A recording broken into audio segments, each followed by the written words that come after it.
think they're ready for this.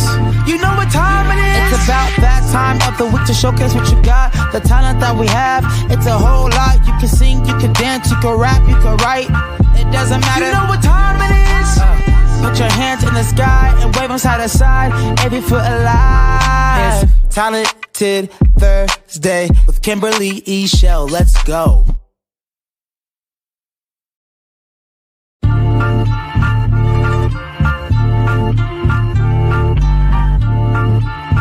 I don't think they're ready for this. You know what time it is? It's about that time of the week to showcase what you got, the talent that we have. It's a whole lot. You can sing, you can dance, you can rap, you can write. It doesn't matter. You know what time it is? Put your hands in the sky and wave them side to side. Every foot alive. It's Talented Thursday with Kimberly Eichelle. Let's go.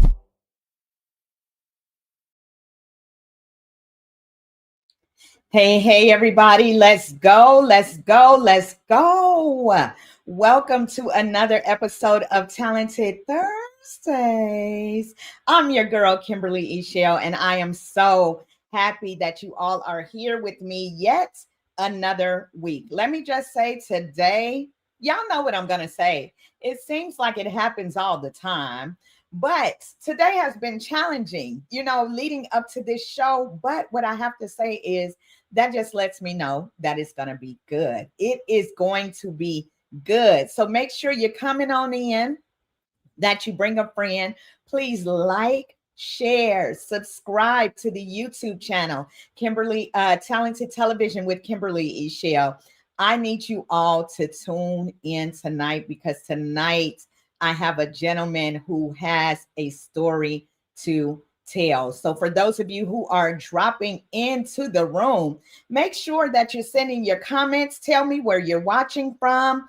I am excited about tonight. I met this gentleman through Running Man. I recently met Running Man, and he's become like family already and introduced me to the blessing that you'll see before you tonight, Selwyn.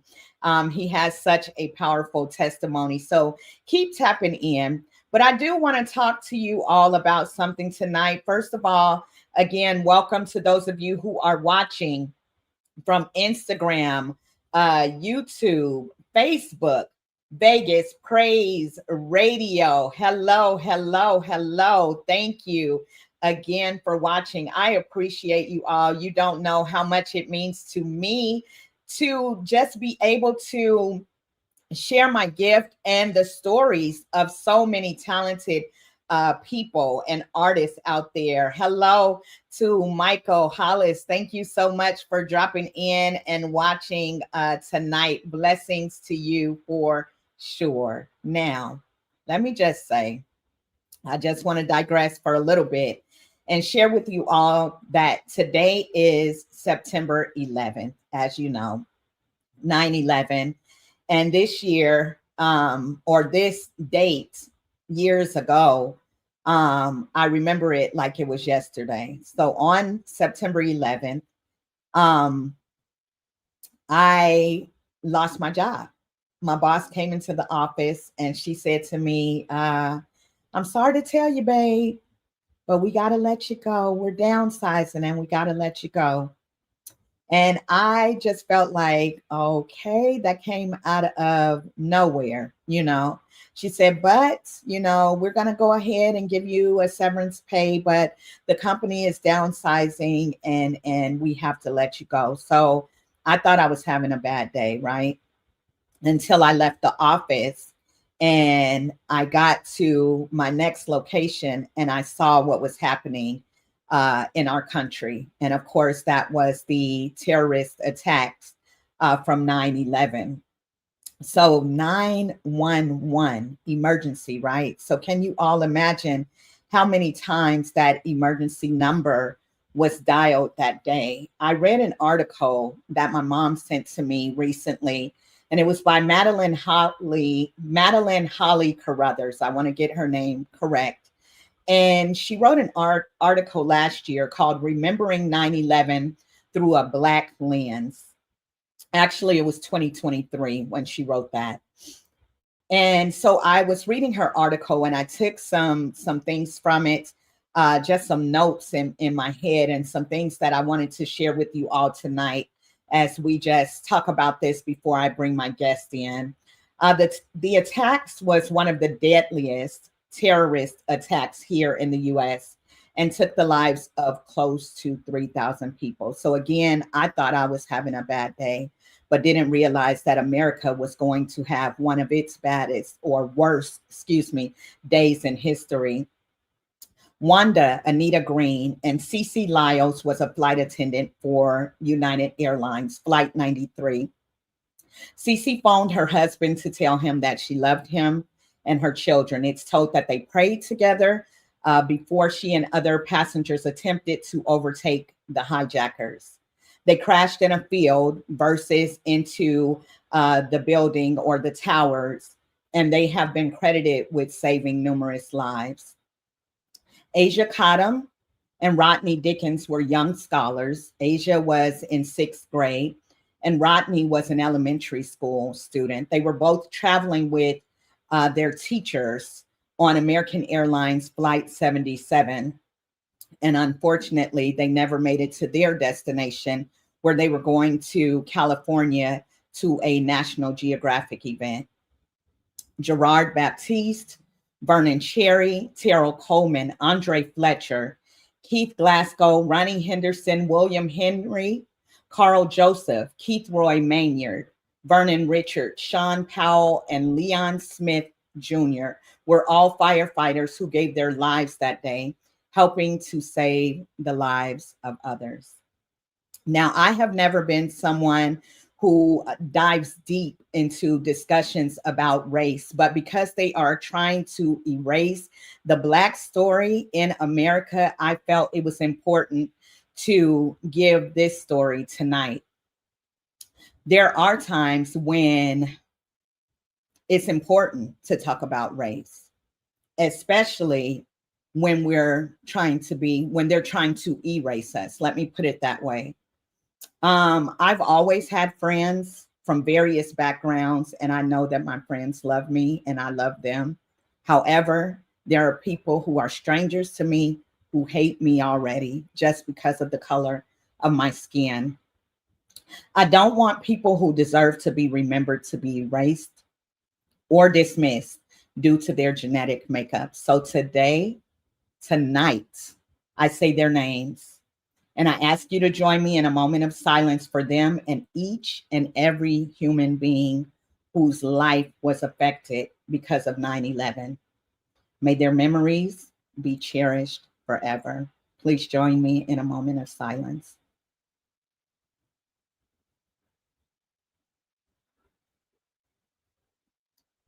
You're watching Talented Thursdays.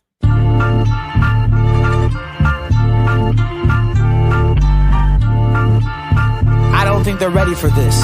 You know what time it is? It's about that time of the week to showcase what you got, the talent that we have. It's a whole lot. You can sing, you can dance, you can rap, you can write. It doesn't matter. You know what time it is? Put your hands in the sky and wave them side to side if you feel alive. It's Talented Thursday with Kimberly Eichelle. Let's go.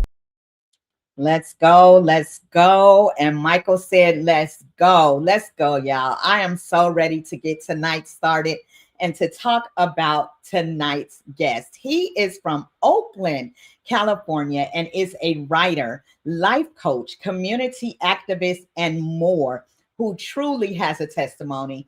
He has something to say. He's the founder of Welcome. We encourage loving community over making enemies. And his self-help workshops are helping to change lives and empower strong community in the city of Oakland, one life at a time. Ladies and gentlemen, put your hands together out there. Drum roll, please. For none other than Mr. Selwyn Montgomery, aka Man. Give it up, y'all. Thank you for having me. Absolutely. Thank you so much for being here. I am so excited to have you on tonight. Tonight is a special night. You know, again, we discussed 9/11, but you have a testimony of your own. And so I wanted to be able to give you space to give your story and to share what's been going on with you. So thank you. Thank you for tuning in. I'm going to jump over to the comments just briefly. Evangelist Herdy Randolph, this is my mom, actually. She said, never to be forgotten. Absolutely. We will remember them. And Trina Latrice is watching from California as well. She said, my beautiful sister. Yes. Hi, sister. Thank you for tuning in.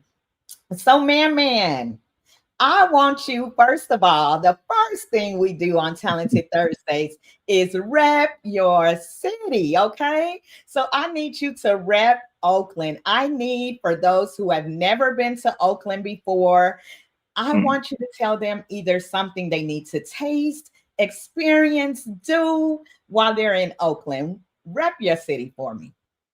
From Oakland, California, the Bay Area, how they call it. Personally, for me, going to Everett Jones, and it's called Everett Jones. It's in Jack London Square in the downtown area of the city of Oakland. Has some of the best barbecue, Black owned. You'll really appreciate the food. It's moms and pops shop that really takes care of their community and their people. Another spot would be Yoshi's. It is a Japanese restaurant / club, but it serves to jazz music, hip hop music, comedy, all types of genre of entertainment. And so them would be two spots that I definitely highlight coming to Oakland. Everett Jones for some good eating, but also you want to go see a nice performance, going to Yoshi's, also in that area, Jack London Square. That is awesome. So shout out to, it was Everett Jones, is that correct? Yes. Yes. Everett Jones, shout out to you in Oakland, and also Yoshi's, which is funny that you mentioned them because I had a guest one week who actually was talking to me from Yoshi's. So it was loud in there, but his niece was going to perform that night. So he was eating his meal and actually here on Talented Thursdays. So that means whenever I make it to Oakland, I definitely need to check Yoshi's out. And Everett Jones, for sure. For sure. Absolutely. Absolutely. You're welcome. Absolutely. So, man, tell me, how did you get the name Man? Because your name is Selwyn. So, who started calling you Man? Most people, when they hear that, they think that the community gave me that name. However, my mother gave me that name, and how she described it when I was in her womb, she shared with my father that I was going to be a man before I was actually chronologically going to become a man. And so she started calling me Man while I was already in her womb. So that's how I got the name Man. Wow. And it sticks with you to this day, you know? I love that. When I was, yes. So when I was talking to Running Man about you, he said, I call him Man. I call him Man. I said, okay, but what's his first name? You know, he might not want me to call him Man, but that's your name. So, okay, absolutely. I get it. Absolutely. So tell me about growing up in Oakland. What were some of the memories surrounding your city growing up there, and how did it help shape you into who you are today? Some of the vivid memories that I have mostly is the community itself. Growing up in my neighborhood, having the community center was a big part. Used to take us on trips, sports that we used to play, whether it was baseball, flag football, you know, even some boxing. And so just growing up in a neighborhood and how close knitted we were, you know, everybody knew everybody. Grandmothers knew other grandkids of other grandparents. And so just knowing that I can go to any part of my neighborhood and knew somebody in each part. And so, you know, always being protected by the safety of that guardianship was something that made me feel secure growing up and to maintain the confidence that I still have today. I love that. I love that. So you have always been about community, and we're going to dive into that some more. But community so important. You know, it's like we often hear people say that it takes a village, right? So it's good Absolutely. that you had a village around you, leading you, you know, on your path. So you have a testimony to share, Mhm. a real journey to how you got to where you are today. But I want to start with you as a performing artist because there was a time where you were known as a performer. So tell me about that time in your life, about the music that you did, maybe some of the collaborations that you've done, some of the journeys that you had in music Okay. up to now. I started off early, around 98, 99, with my Mhm. brother Moan Goody, calling, a beautiful brother. Um, we started off rapping using one of those old karaoke type machines with the cassette tapes, putting the toilet paper in the cassette tape so we can record over the cassette. Yes. Just making music for the fun and the love of hip hop. And Hmm. so moving from that, we started, finding ways to get in the studio. Um, we came across a gentleman named Redeem, who used to be connected to the famous MC Hammer, and he started paying for our studio sessions. And so from there, we was recording music. He was getting some songs put into the club for us back in those days, into the early 2000s. And so from there, I met a good brother named Jay Stalin, who's uh, a Bay Area legend today, I will call him. Hmm. He have a company called Livewire, and I started making music with him. Was on his first mixtape he done in 2005, and from there, in that same year, MC Hammer came to my neighborhood with Bushwick Bill, who was part of the production team of the legendary Ghetto Boys, and Right. so he put together a video in my neighborhood. I met him and we kept in contact. And so he was getting back, rebuilding his brand. And so he was telling me to be patient. But at the time I was young, didn't have no patience. But he loved my music and he was interested in working with me. And so Hmm. I kept in contact with him for a while, but because I didn't have the patience, it didn't pan out. Then a year later, I ended up coming across a gentleman named King George, who was connected with Master P and No Limit at the time. He was actually overseas going on tour when I connected with him. And he did the same thing, told me to be patient because he was actually overseas. He had to go overseas probably 2 weeks after I met him. And so Wow. he enjoyed the music that I played for him at the moment in time. And he was telling me to be patient. I didn't have the patience. And Mm. so coming across, I've been, as far as Bay Area wise, has been associated with some known artists out here in the Bay Area. And so just going through that musical journey that I had, performing on stage, just the love of it, the music and the love for it hasn't changed today. But the direction that God has put me on has led me to do different things with music. That is so interesting and rich of a history. You know, the Bay Area is shouted out in songs. You know what I'm saying? So Yeah. you all have music around you everywhere. So to be able to meet with the likes of MC Hammer or a Bushwick Bill, and like you said, King George, you know, who was connected to No Limit and things like that.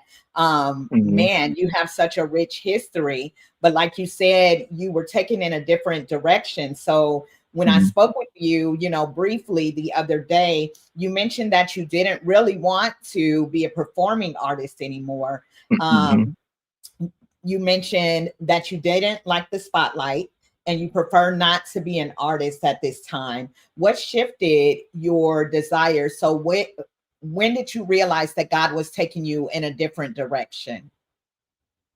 Um, it would say around 2009, 10. Okay. Always had a passion of writing. And so that's where music started. I love poetry, writing poetry from the age 6 on up. And that would led me into music. And so just looking at what was my true passion? What was I Mm, doing music for? And I realized since why I didn't like the spotlight, asking that question, why I didn't like the spotlight, I came across that I love to write, and that led me to music. But Mm, from that, I didn't realize that I already was in the process of writing a book. I like to write poetry.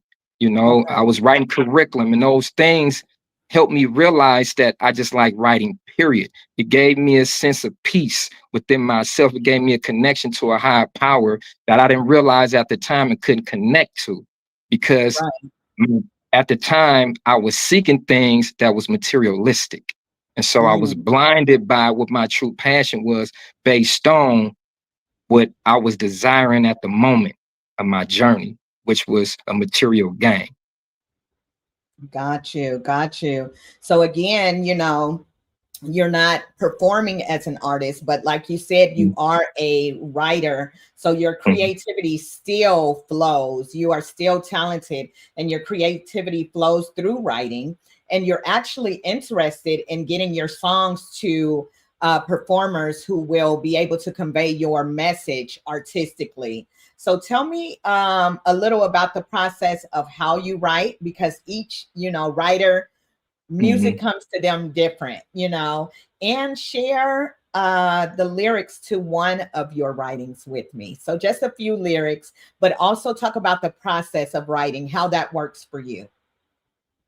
For me, it come in different ways. I can be anywhere, and I can just hear a melody in my head.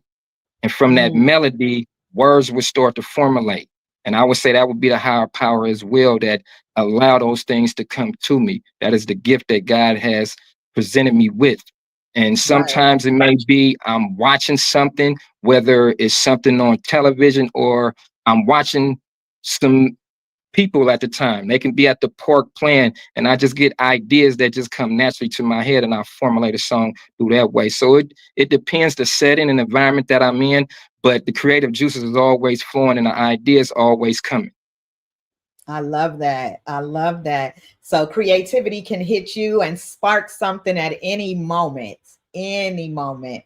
So we have Sweet Black watching, who is giving the fire emojis right now. Thank you so much for tapping in to Talented Thursdays. My guest again tonight is Selwyn Montgomery. Also, Maurice Maddox is saying, "Hey, family." And we want to shout you out as well, Running Man. Hey, hey, out there. My Thank you so brother. much for the connection. I Mhm. appreciate you.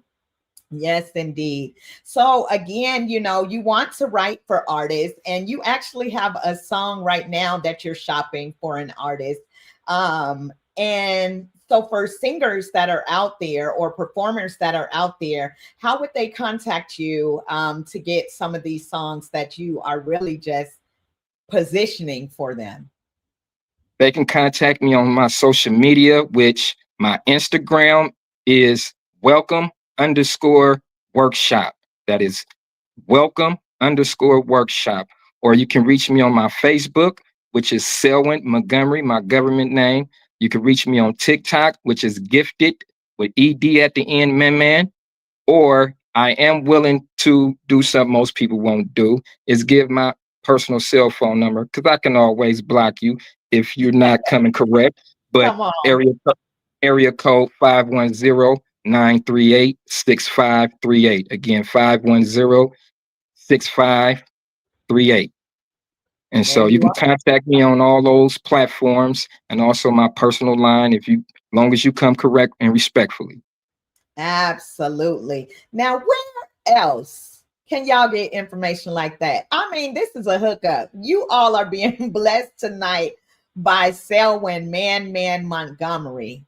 He literally just gave his phone number out. So if you are a serious artist out there who's looking for music or looking for someone who may be able to write something for you, he's here. He's here. This is what I love about this channel. It's inspirational. I have people like you who drop in and bless the folks when they hit the platform. So I Thank am you. excited. And we haven't even touched on the fullness of his story. And we are halfway there. But with that being said, you have a cousin watching. It looks like Marquita. She says, super proud of you, cousin. Keep pushing. She's showing you some love for I sure. appreciate her. She is definitely a role model to me. Congratulations on stepping up your schooling game, doing your thing. She just got her degree, getting Wow. her master's. So I salute her. She is definitely a great role model in my life. Love you, cousin, as well. And I appreciate the love you always shown me. Absolutely, absolutely. So I want to share this screen here. There was an incident that took place in Oakland, and you were actually interviewed on the news. Can you set San this video Francisco. clip up? Oh, in San Francisco. San Okay. Francisco, Can you absolutely. set the clip up for me, please? Second year player was during his rookie year last year. Ricky Pearsall for the San Francisco 49ers. He was shot by a young teen, 17-year-old in the Union Square district, across from one of the hotels that my employment. And so Suji Nam, who was part of Channel 5 KPIX, came into one of our hotel buildings in the area where Pearsall was shot, and she wanted to do an interview. And so I was willingly to do the interview, and I gave her and the world my perspective. Absolutely. I'm going to pull this clip up. I'm adding it to the stage. Let's see here. Again, you are watching Talented Thursdays. My guest tonight is Selwyn Montgomery. Here's the video clip here. I'm going to take it back just a second because I wanted to get the fullness of your interview. So I'll take it here. But safety continues to be a concern for Selwyn Montgomery, who was covering a shift at Greystone Hotel, located right across from where Pearsall was shot in the chest. It was an unfortunate situation. I'm definitely happy that he's doing better. But also, it's unfortunate for the victimizer family as well. Both sides is unfortunate because he's a kid. The district attorney's office is expected to file criminal charges against the suspect in juvenile court by tomorrow. San Francisco police say he is 17 years old and from Tracy. Officials say it was unlikely the suspect knew that Pearsall was a football player. For the young man, that it's a learning lesson for him because he's only 17, and that it helps him out to realize how important life is on the decisions that you make. Pearsall, a rookie wide receiver, was released from the hospital less than 24 hours later and was seen back in the training room. I'm glad he's okay, and I'm excited for the season. Wow. Wow. It is unfortunate, with all the things that happen in our communities. And so I want to say, not only are you a man of talent, but you are also a community activist.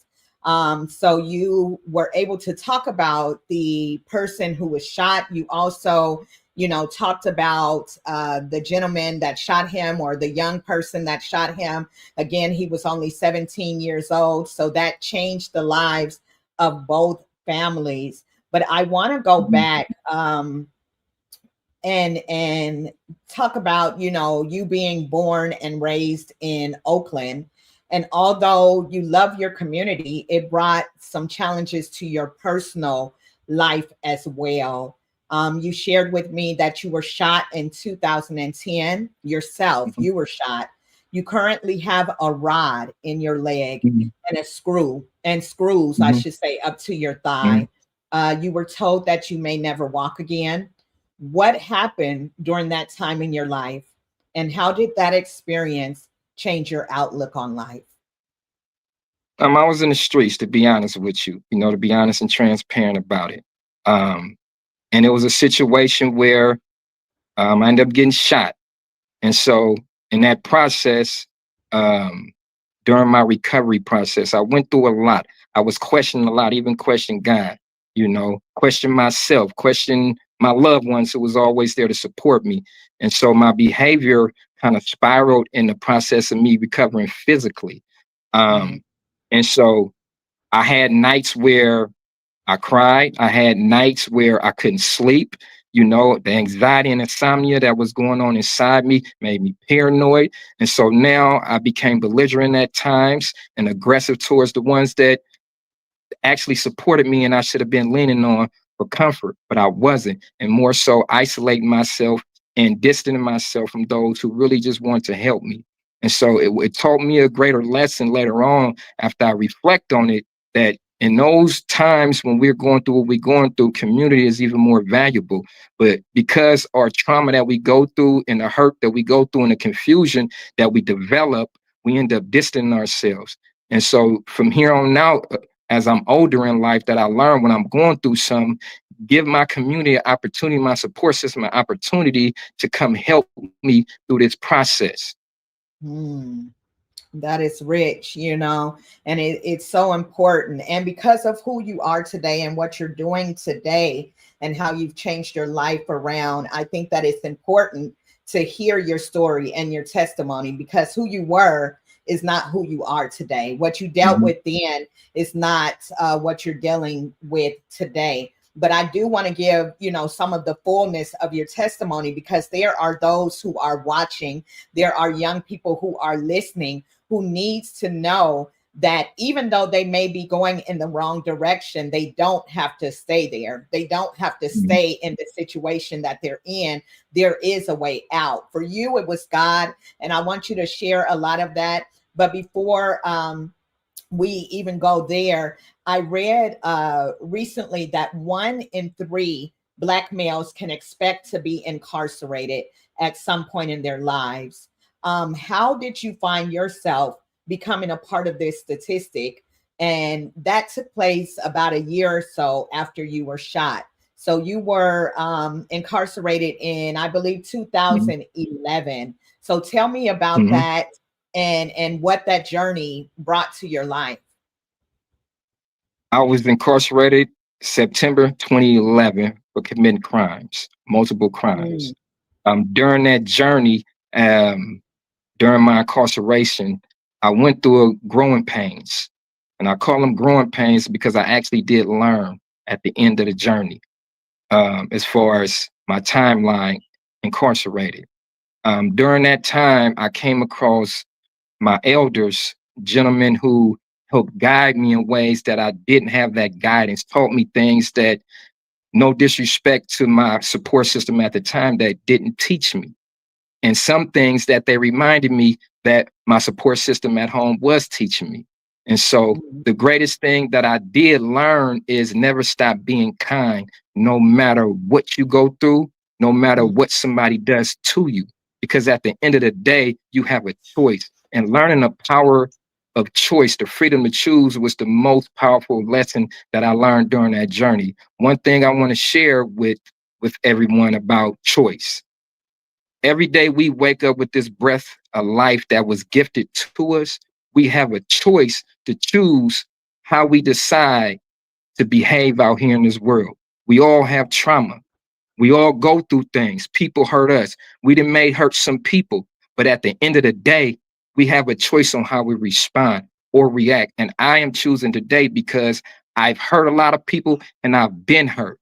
But again, sit in that trauma can only lead to resentment and bitterness. And so for me, I want peace. I want joy. I don't consider myself to be happy no longer, because I believe that happiness is based on what's happening.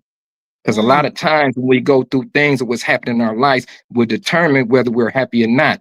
So if consider something per se is bad, then we're not happy. If something is good, then we're happy. Where joy is, regardless what's happening, is coming through me on how I perceive the world, how I interpret what's going on with me. And I don't consider nothing as good as bad if I see it as a lesson, because now it becomes my blessing to incorporate and pay it forward in every community that I participate in. Let me tell you, you preaching tonight, okay? I just want to share that you are preaching tonight. You said happiness is based on what happens, right? But joy, when you talked about joy, it reminded me of the song, the gospel song, "This joy that I have, the world didn't give it, and the world can't take it away." Meaning there is something about the joy that God gives that we can lean into, because we can still have joy, like you said, in spite of what's going on, around us. We can still have that joy that God gives that continues to uplift us even at our heaviest point. But again, with happiness, you know, it depends on the situation. I'm happy because I Absolutely. got money. I'm sad Hmm. because I don't have money. I'm happy because I got a car. I'm sad because I don't have a car. I don't want to live life like that. And I'm so glad that you found that key, you know, during that time of your life, that I can still have joy. I may not be where I want to be, but I can still have joy because I know that this is not my final destination.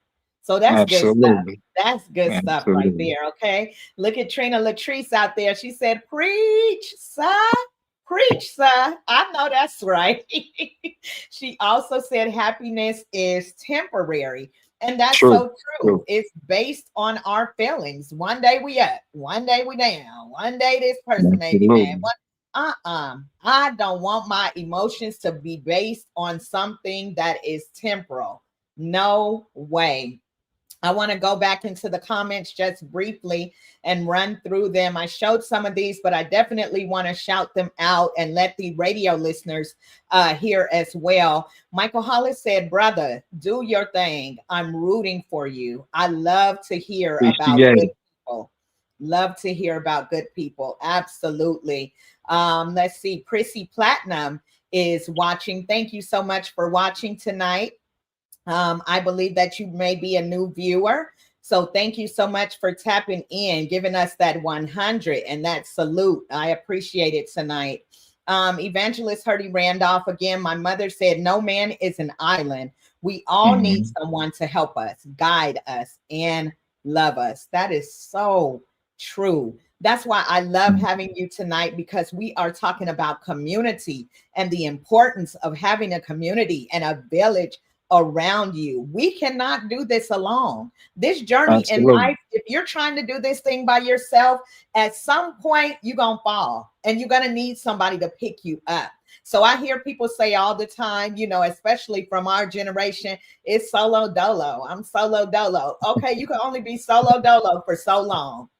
At some point, you're going to need somebody to help you get through this thing called life, because we all are going to face, you know, tests and trials. Marvinetta Clay, who is an artist here in Las Vegas, she's a gospel artist, sang her face off, but she said, amen right there. Amen for sure, my sister. Thank you so much for tapping in. So you talked about, you know, some of the older gentlemen or your elders who were around you during that time. So during your sentence, you joined self-help groups and you decided to Mhm. make some serious changes in your life. What were some of the most important lessons that you learned during those sessions? My pride. That was Mm, one of the biggest things. I'll give you a quick story. I was in what was it? Narcotics Anonymous. mhm. And it was a gentleman that was facilitating the group, another convict. And Okay. so me and a couple other guys were making fun of a gentleman who was still substance use. At the time, I wasn't using. And Mm, so I was making fun of him with the other gentleman next to me. And he stopped facilitating the group and cut me off and interrupted. And he said, same roller coaster, different theme park. And it caught me by surprise. I didn't understand what he was saying. mhm. And so I asked him to make more sense of it amongst myself and the group members. And he said, think about it. You may don't use drugs. And at the time, I was selling drugs in prison.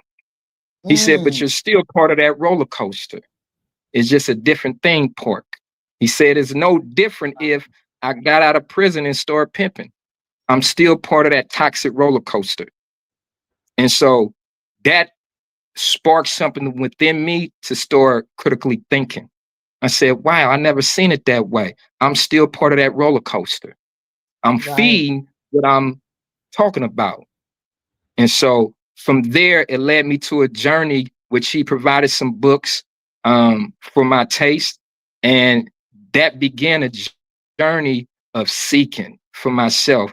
And the next thing he shared with me when I came across him as I closed this story is that you will start growing more when you stop worrying about being popular.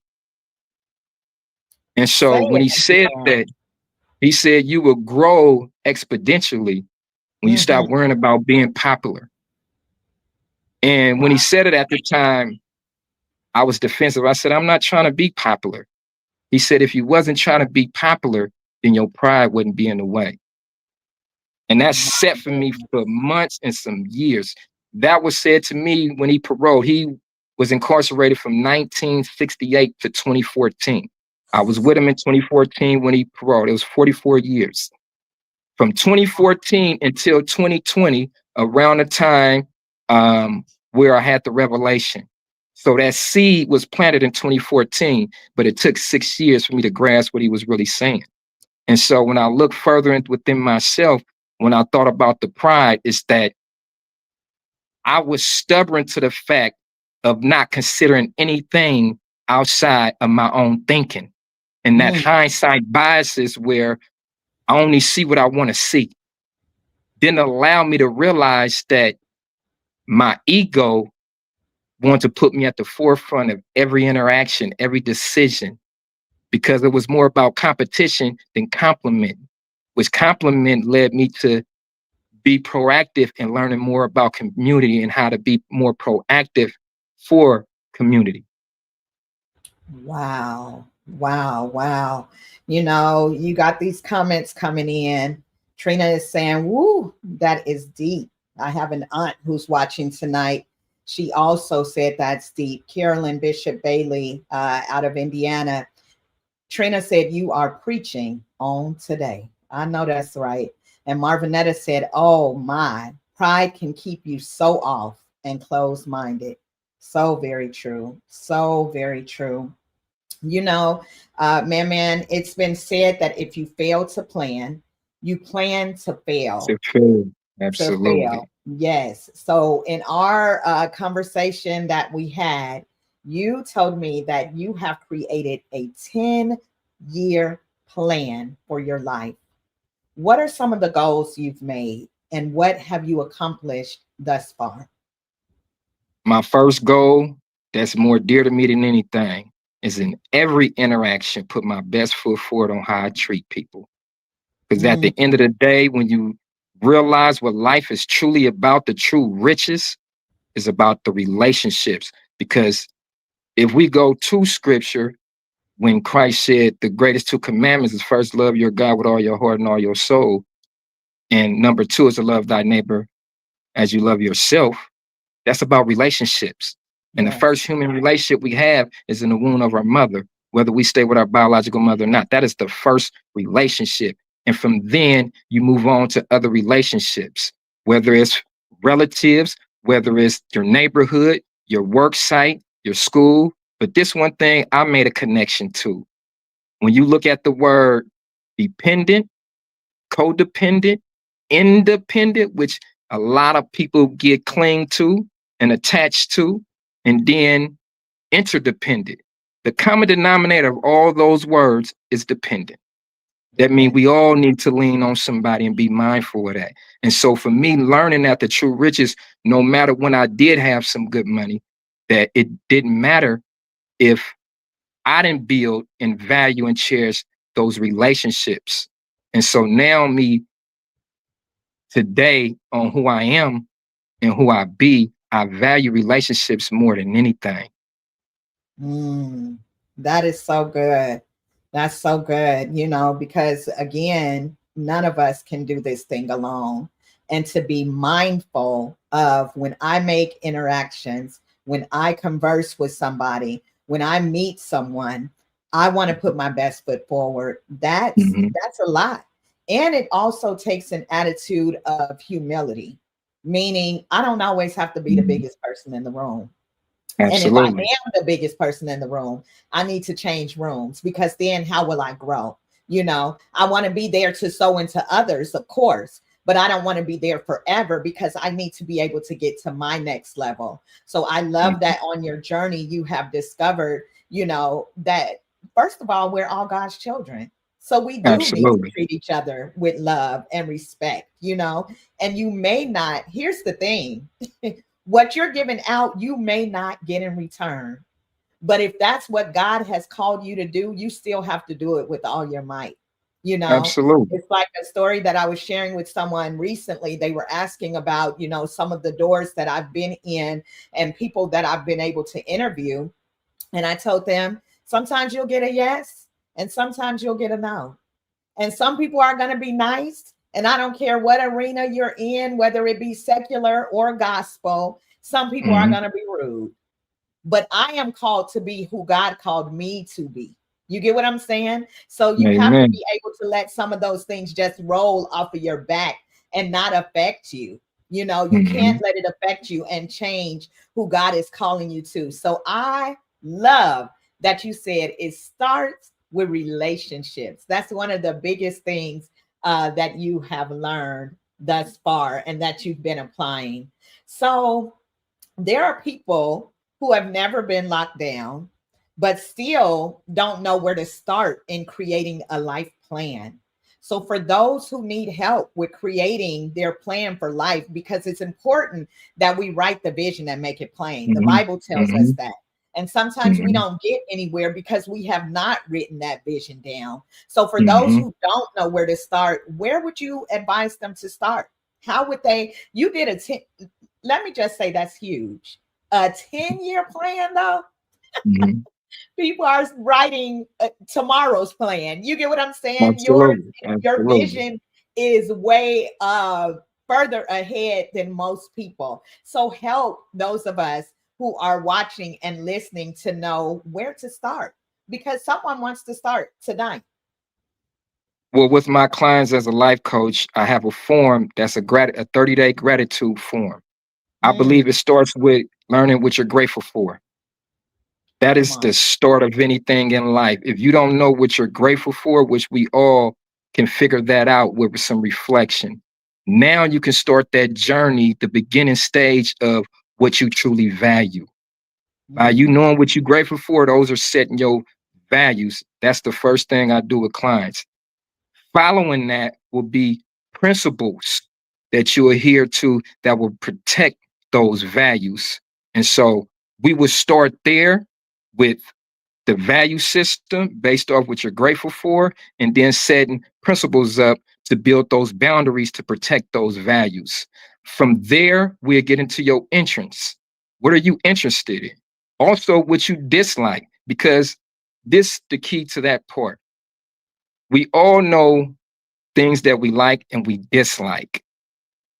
What we dislike plays a big part in how to protect ourselves, to set our boundaries.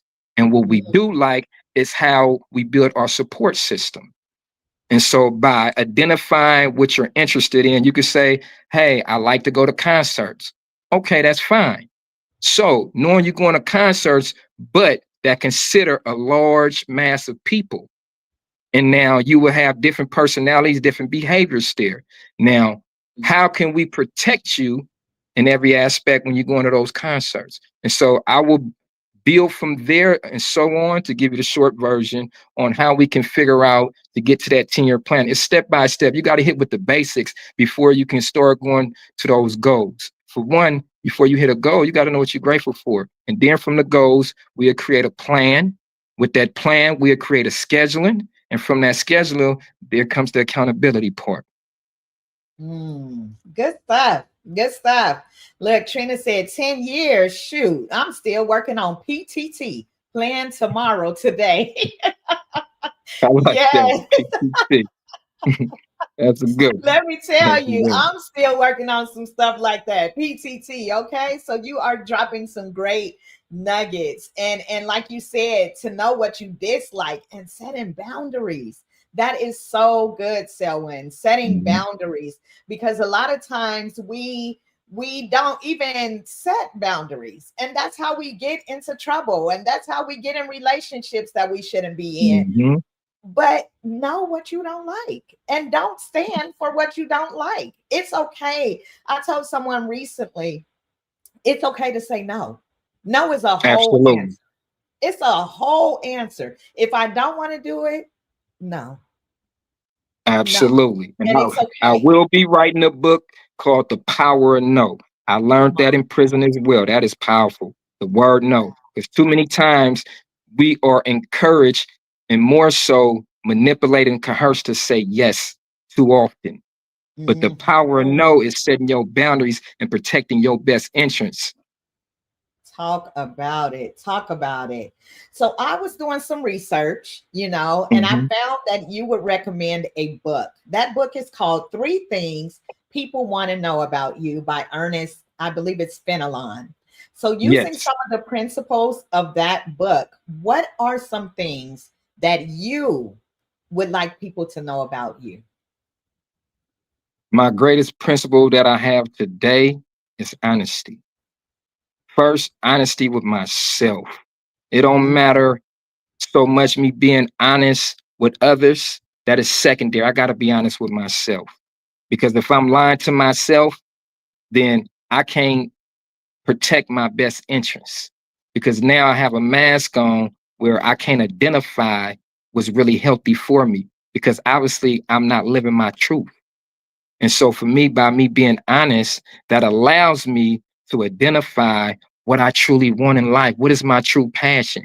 And from there, I will be transparent where I would not be living in fear, where I can articulate that and have no shame, which is a key thing that society goes through, is that I'm able to share that with others. So when I go to work, I'm able to talk to my employer certain ways respectfully that I would talk to anybody else on a daily basis, where some people in fear are defending themselves towards their supervisor because they're Come not honest with on. themselves.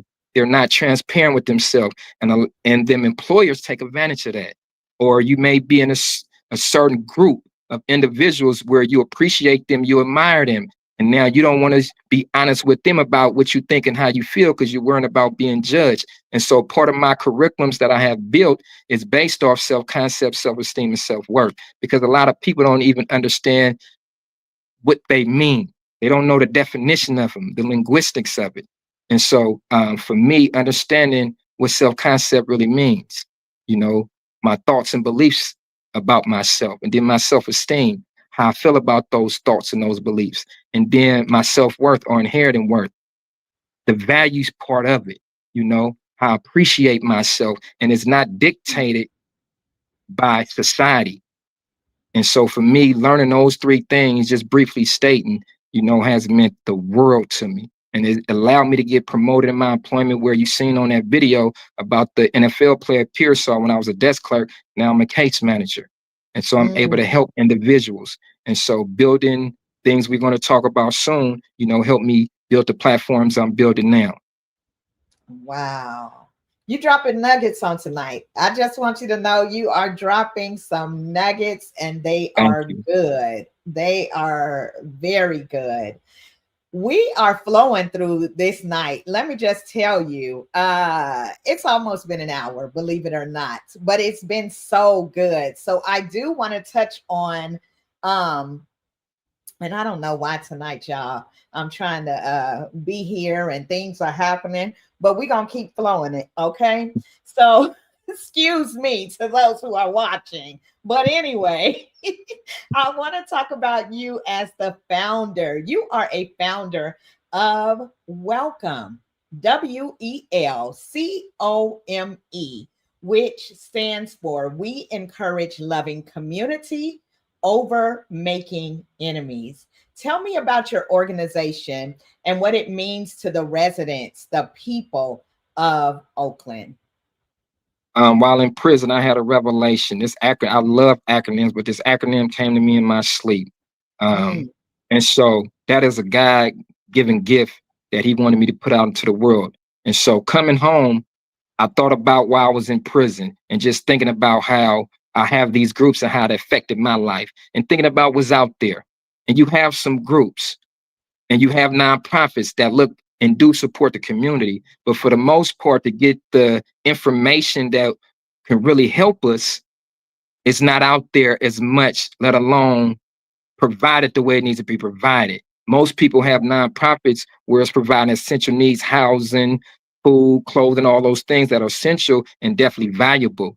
But it goes back to scripture where it's talking about if you give a man a fish, he can eat for a day, but you teach that man how to fish, he can eat for a lifetime. So this is my version of trying to help people eat for a lifetime. This is something I feel society can benefit off of. We encourage love and community over making enemies. Says, I'm not going to be resentful. I'm not going to put myself in a position where I stop being kind and compassionate and forgiving to society, to myself. And so it's backed by a curriculum that's based off social psychologist Kurt Lewin. And he had an equation that says behavior equals the functional combination of personal characteristics and social situation.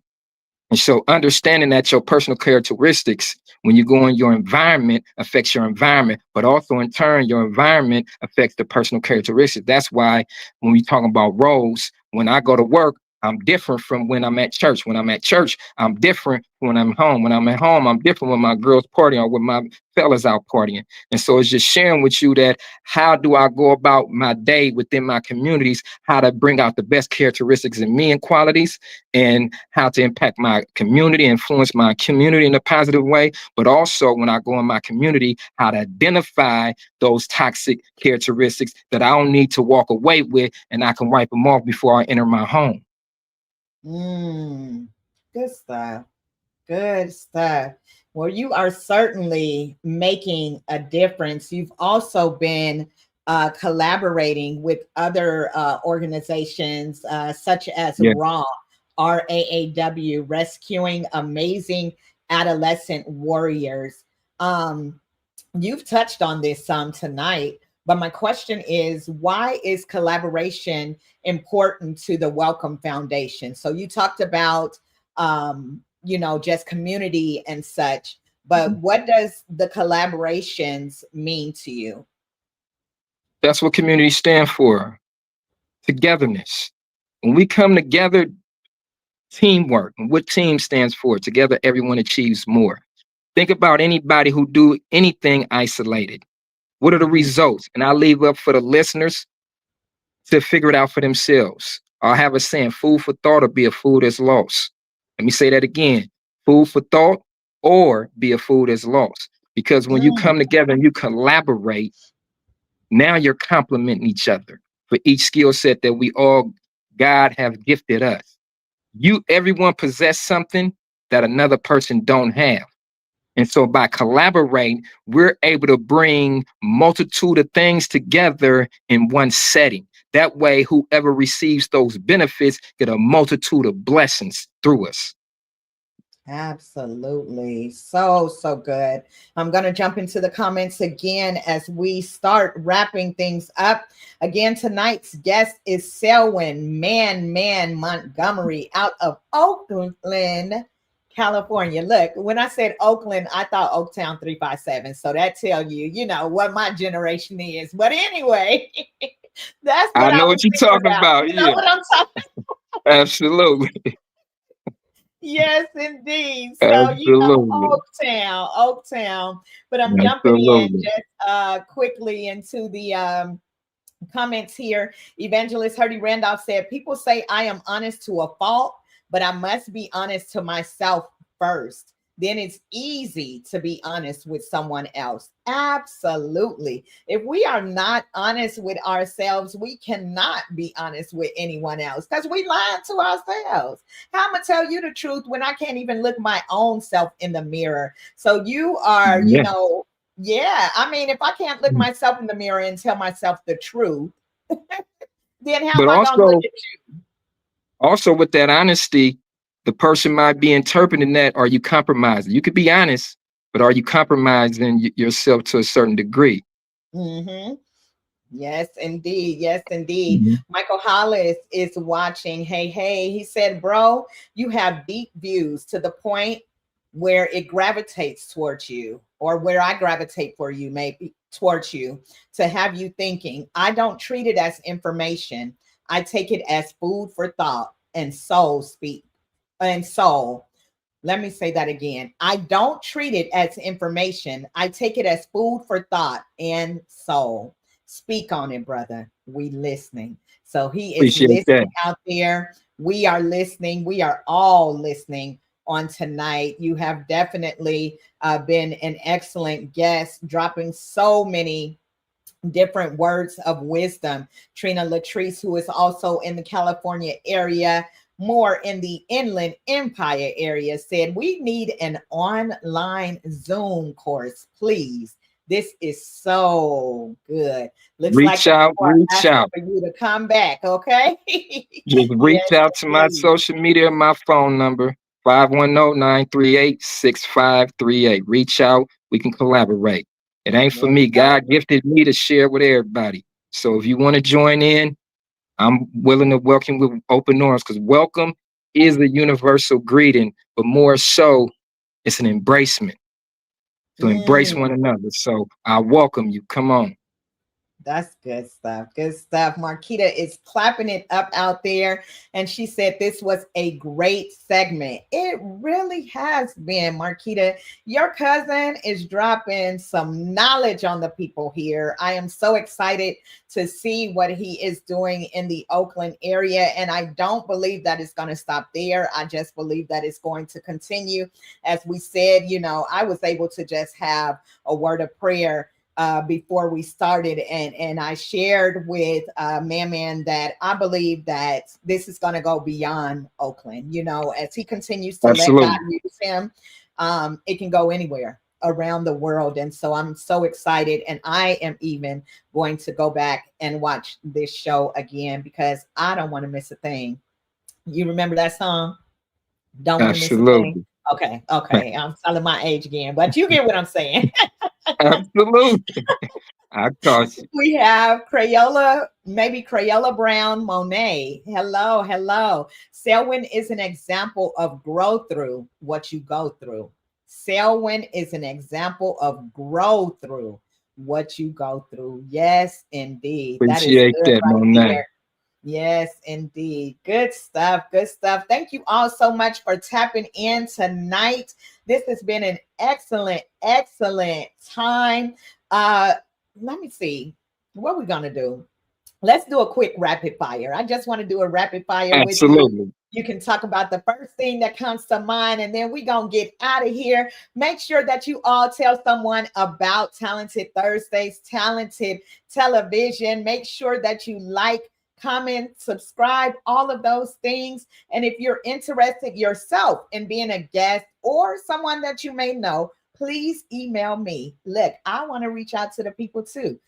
Email me, talentedtelevision@gmail.com. Talentedtelevision@gmail.com. All right. So you ready? You ready, I'm ready. Selwyn? I'm ready. Okay. Your first word is, and again, the first thing that comes to mind, your first word is charity. Ooh, that's a good one. I'm gonna say community. Yes, About indeed. community. Yes, that love, that charity. Your next word is faith. Central. Central faith. Okay. Winning. Collaboration. Good stuff. Good stuff. And your last word is God. Love. Amen. Amen. And we're going Love to end God. it right there. Love. God is love. Yes, Mm. indeed. Carolyn Bishop Bailey, my aunt, said, enjoyed every minute. Yes, indeed. Thank you for Thank watching from you. Indiana.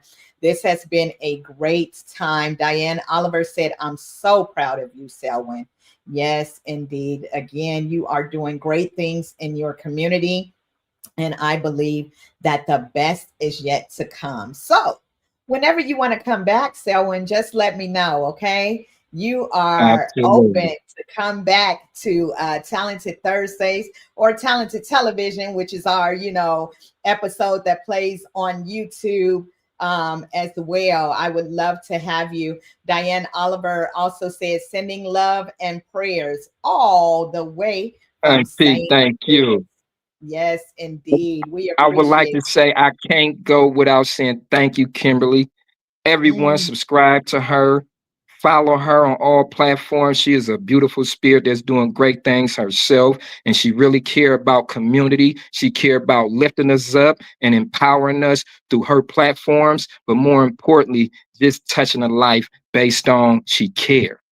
Caring is the key factor to it all. So I thank you, Kimberly. I appreciate you and continue to do great things, and I will definitely keep in contact.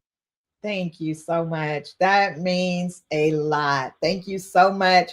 God bless you. I appreciate each and every one of you who watched tonight. Make sure you tap in every week to Talented Thursdays. We'll see you all next week. Take care, all right? Thank you for watching. Please support by subscribing to Talented Television on YouTube.